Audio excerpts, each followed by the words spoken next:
Augusto kishte gjithçka që një njeri mund të dëshironte. Një karrierë të suksesshme, një shtëpi të madhe, miq që e rrethonin dhe një grua që betoi se do ta donte për gjithmonë. Jeta e tij dukej si një rrugë e drejtë, e ndriçuar, pa pengesa. Derisa një aksident i vetëm, i ftohtë dhe i pamëshirshëm, e ndau jetën e tij në dysh. Kur hapi sytë në spital, nuk ndjente më këmbët. Gishtat nuk i bindeshin. Trupi i tij ishte kthyer në një kafaz. Nga dritarja e dhomës së spitalit ai shikonte shiun që lante qytetin. Pikat përplaseshin mbi xham si kujtime që nuk mund t'i ndalte. Gruaja që i kishte premtuar dashuri të përjetshme qëndronte pranë shtratit, por sytë e saj ishin bosh. Nuk kishte më ngrohtësi. Zëri i saj dridhej kur i tha se duhej të largohej.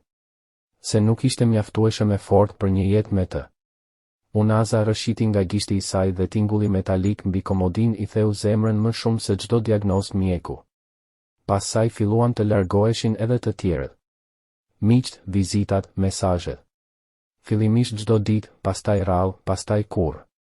Vetëm heshtje. Augusto u kthye në shtëpinë e tij të madhe me karrigen me rrota, dhe ajo shtëpi që dikur ishte plot zëra tani jehonte bosh. Çdo hapësirë dukej si një kujtesë se ai ishte vetëm. Ai punsoi ndihmës, por i largoi një nga një. Nuk duronte tonin e mëshirshëm, pshertimat e fshehta, shikimet e trishta. Nuk donte të ishte projekti i askujt. Më mirë vetëm se sa i trajtuar si barr. Zemra e tij u bë e fortë, e mbyllur, e mbushur me hidhërim. Një ditë, me këmbënguljen e mikut të vetëm që i kishte mbetur, ai pranoi të punsonte një pastruese, thjesht për të mbajtur shtëpinë në rregull. Gruaja quhej Lucia, e thjesht, e qetë, profesionale. Ajo nuk e shikonte me keqardhje, dhe kjo ishte e vetmja gjë që ai e vlerësonte. I vendosi rregulla të ftohta, të mos fliste, të mos bënte pyetje, të mos e shikonte si të sëmur.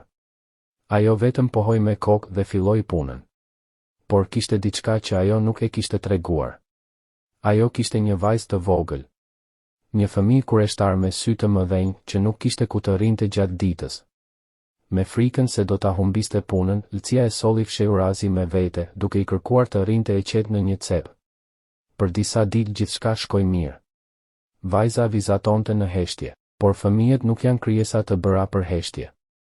Kurioziteti e shtyu të eksploronte shtëpinë e madhe si një kështjell për allash. Dhe një pasdite ajo e gjeti Auguston në bibliotekë, duke u përpjekur të arrinte një libër që ishte shumë lart. Ai po luftonte me diçka aq të thjeshtë, por të pamundur për të. Frustrimi e dogji. Atëherë u dëgjua një zë i hollë, ajo ofroi ta ndihmonte. Pa frikë. Pa mëshirë. Thjesht natyrshëm. Ajo u ngjit mbi një karrige, mori librin dhe ja dha me buzëqeshje. Gishtat e vegjël prekën dorën e tij. Ishin të ngrohtë, plot jetë. Për herë të parë pas shumë muajsh, ai nuk ndjeu turp apo zemërim. Ndjeu diçka të thjeshtë, njerëzore. Vajza i bëri pyetje të drejtë për drejta, siç bëjnë vetëm fëmijët. Pse përdorte karrige me rrota? Ai i dhembnin këmbët. A donte që ajo t'i bënte magji siç i bënte mamaja kur ajo rrëzohej.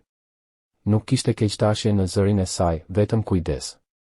Ai mbeti pa fjalë. Ditët kaluan dhe ajo filloi të hynte shpesh në bibliotekë për të vizatuar.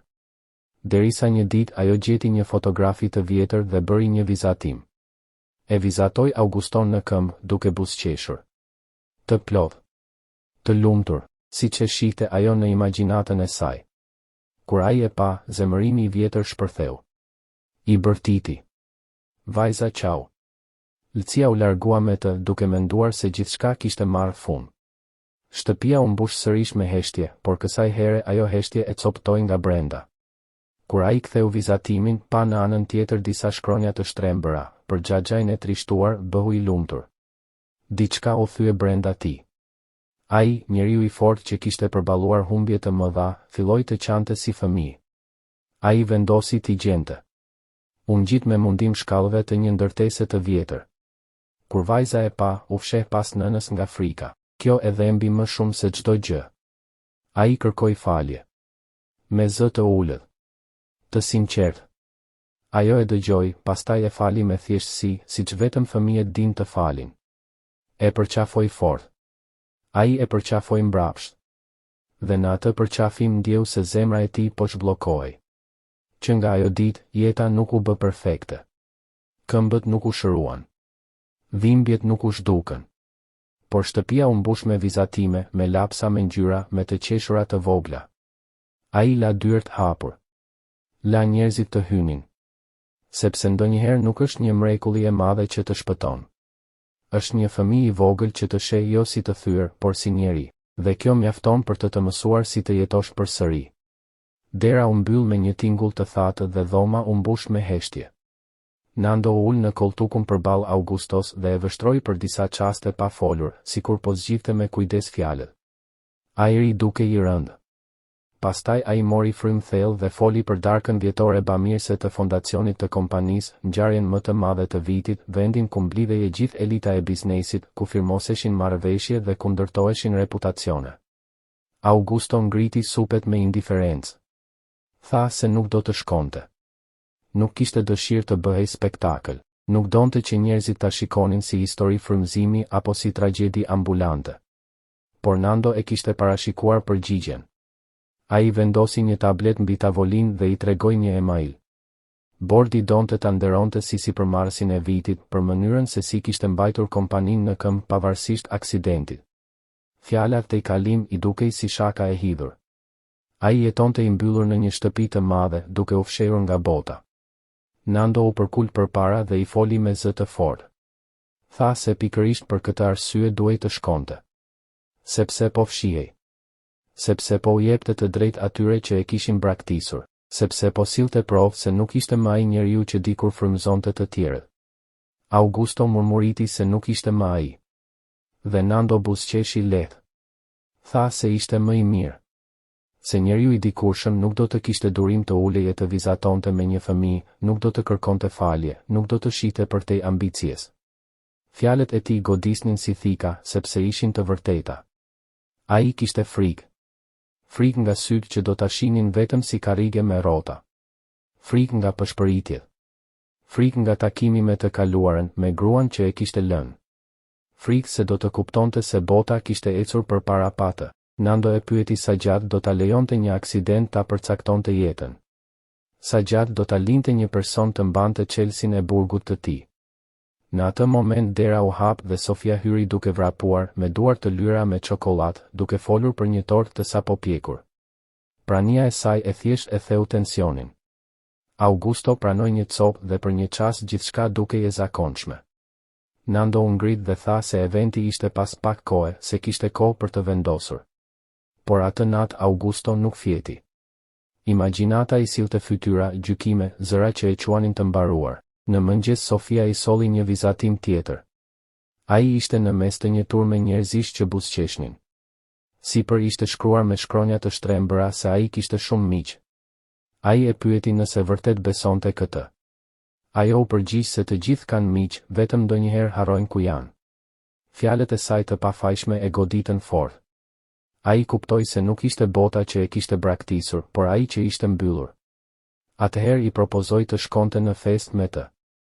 Sytë e saj shkëlqyen. Pyeti nëse mund të vinte edhe mamaja. Ai buzëqeshi dhe tha po. Kur Lëcia dëgjoi ftesën, u trem. Mendonte se nuk i përkiste atij vendi, se nuk kishte rroba të përshtatshme. Por Augusto i tha se ajo dhe vajza e saj e kishin trajtuar si njeri, jo si të mirë. E ftoi si mike, jo si punonjëse. Fjala mike e preku thellë. Ditët kaluan me përgatitje. Zgjodhen fustane, qeshën, provuan rroba. Sofia ndihej si princesh. Lëcia ndihej e pasigurt, por edhe krenare. Ndërsa Augusto, për herë të parë pas shumë kohësh, ndjente diçka si guxim. Kur mori vesh se edhe Valentina do të ishte aty me të fejuarin e ri, zemra i rahu fort, por nuk u tërhoq. Tha se nuk kishte më frikë. Natën e eventit hoteli shkëlqente me drita. Fotografët prisnin në hyrje. Lëcia mbante dorën e vajzës fort, e friksuar nga luksi që e rrethonte. Augusto i tha të mbanin kokën lart. Sofia shikonte gjithçka me habi, si në një përrall. Kur fotografët kërkuan një foto, ai kërkoi që të ishte me të dyja. Jo vetëm. Me to brenda sallës nisën pëshpëritjet. Kush ishte gruaja? Pse kishte sjell një fëmijë? Lëcia ndjeu turp, por Augusto i mbajti dorën. Tha se nuk do të fshihej më. Se askush nuk duhej të ndihej i vogël. Pastaj u shfaq Valentina. E bukur, elegante, e ftohtë. Biseda mes tyre ishte si akull. Ai I kujtoi se e kishte braktisur kur kishte më shumë nevojë. Ajo u përpoq të justifikohej, por fjalët e tij ishin të qarta. Dashuria nuk ikën në vështirësi. Sofia u fut mes tyre dhe I tha të mos bërtiste me mikun e saj. Fjalët e një fëmije e bën gjithë sallën të heshtë.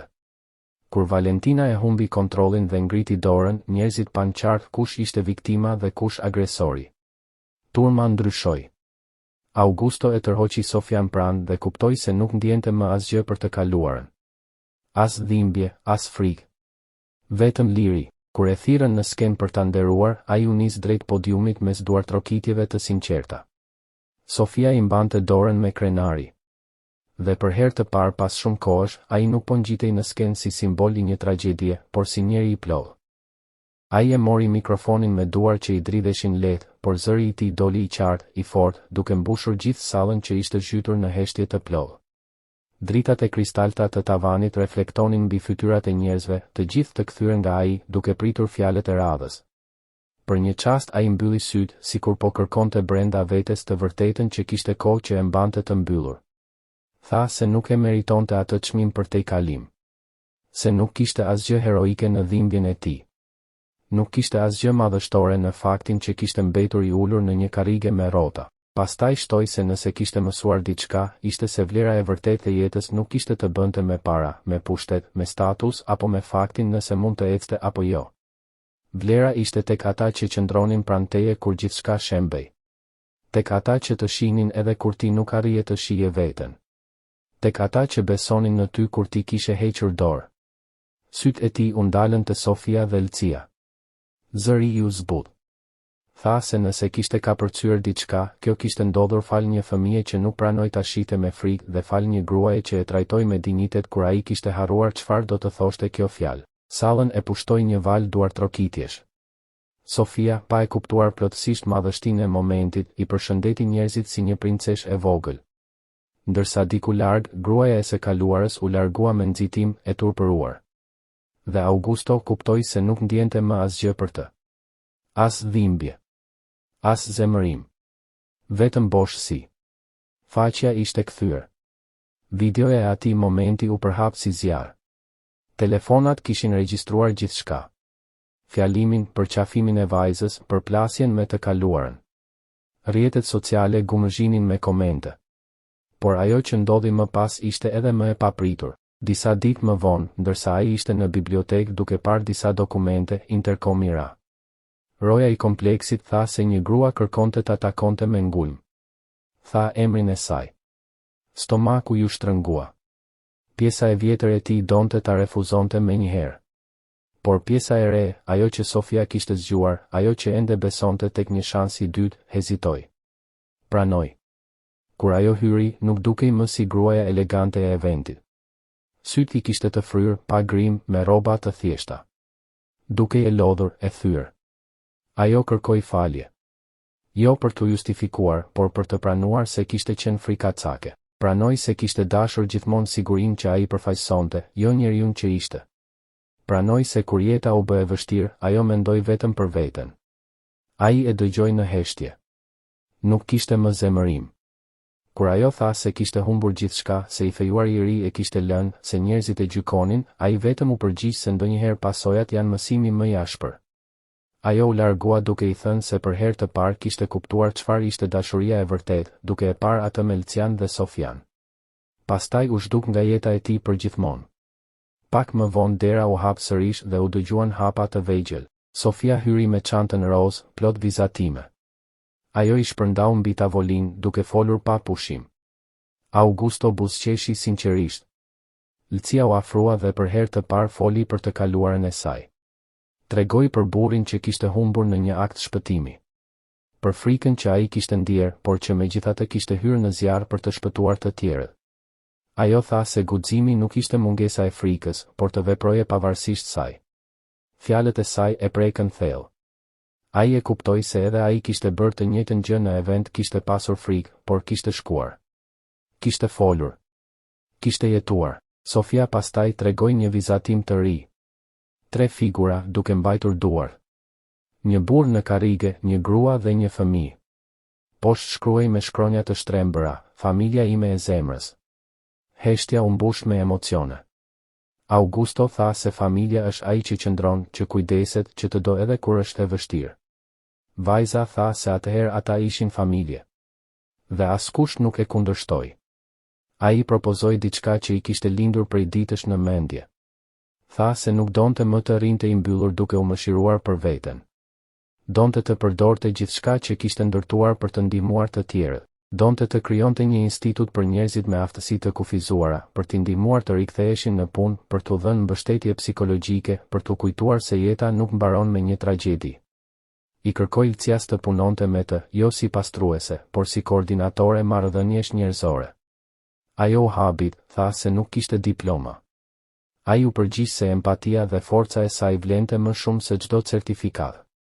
Pastaj i tha se Sofia do të ishte ambasadorja e shpresës. Vajza qeshi, duke u përpjekur të shqiptonte fjalën e madhe. Qan, u përqafuan dhe pranuan. Biblioteka, dikur vend i hidhërimit, u kthye në vend ëndrash. Planet mbushën tavolinën. Nando erdhi dhe u bashkua. Dokumente, firma, projekte. Për herë të parë pas shumë kohësh, shtëpia ishte plot jetë. Koha kaloi. Instituti u mbush me njerëz. Zëra, rrota karrigesh, të qeshura, histori. Nuk ishte më një vilë e ftohtë, por një qendër plot energji. Lcia udhëhiqte ekipe, fliste me familje, organizonte ngjarje. Sofia vraponte nëpër korridore duke përshëndetur të gjithë. Augusto punonte pa u lodhur. Në përvjetorin e parë, salla ishte plot. Vullnetar, familje, sipërmarrës, njerëz që kishin rifituar punën dhe dinjitetin. Nando prezantoi mikun e tij. Duartrokitjet ishin të forta, të ngrohta. Augusto u ngjit në skenë. Tha se dikur mendonte se kishte humbur gjithçka. Por ndonjëherë duhet të humbasësh atë që nuk vlen për të gjetur atë që ka rëndësi. Nuk kishte nevojë për këmbë për të pasur vlerë. Kishte nevojë për guxim dhe për njerëz që e shihnin si njeri. Tregoi për fëmijën që i kishte zgjatur dorën kur të tjerët u larguan. Tregoi për dinjitetin. Shumë njerëz qanin. Ai shpalli zgjerimin e institutit, qendra të reja, programe studimi. Pastaj shtoi se tejkalimi nuk do të thotë të bëhesh si më parë, por të bëhesh më i mirë fal asaj që të ndodhi. Se askush nuk është vetëm. Se ndonjëherë rruga e re është më e bukur se ajo e vjetra. Sofia vrapoi në skenë dhe e përqafoi fort. E gjithë salla u ngrit në këmbë. Lcia u bashkua me ta. Ai i mbajti të dyja pranë dhe kuptoi se ky ishte trashëgimia e tij e vërtetë. Jo ndërtesat. Jo kontratat. Por jetët e prekura. Më vonë, një fotografi e tyre doli në kopertinë reviste. Vajza me një pankartë që thoshte se respekti nuk ka barriera. Ai duke buzëqeshur. Historia e tyre u tregua kudo. Por për ta, ishte thjesht jeta. Sepse ai kishte humbur këmbët, por kishte gjetur zemrën. Dhe ajo zemër tani rrite për shpresë, për dinjitet, për të gjithë ata që kishin nevojë të besonin se edhe nga fundi mund të ngrihesh sërish, edhe nëse kjo ndodh ulur në një karrige me rrota.